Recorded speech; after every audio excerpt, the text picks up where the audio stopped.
در تیزر جدید سریال خواهران و برادران میبینیم که روز تولد عمر سر رسیده و همه میخواهند برای او تولد بگیرن. سوزان به سراغ احمد رفته و اعلام میکند تولد عمر نزدیک است و بهتر است برای عمر تولد بگیریم. پیشنهادی که با استقبال احمد روبرو میشود. در حالی که از آن طرف آسیا و خانواده هم میخواهند برای عمر تولد بگیرند و همین باعث بروز اختلافاتی بین آسیا و سوزان و احمد میشود. در ادامه سرب متوجه میشود که میخواهند برای عمر تولد بگیرند و حسابی عصبی و ناراحت میشود. عمر که متوجه حسادت سرب شده از عمد همه را دعوت میکند تا بیشتر لجه او را در بیاورد.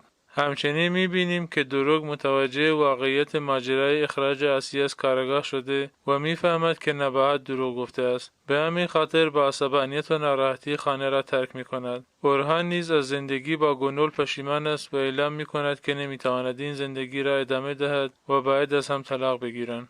از آن طرف لیلا که متوجه ماجرای تصادف قدیر شده به سراغ سوسن می رود و او را تهدید می کند که همه چیز را به عمر می گوید و آبروی او را می برد. سوسن با او درگیر شده و می خواهد مانع از رفتن او شود. در حین درگیری لیلا تعادلش را از دست داده و از پله ها به سمت پایین پرت می شود. هنوز معلوم نیست که آیا لیلا کشته می شود و باز هم جنایت جدیدی در سریال رخ می دهد یا خیر.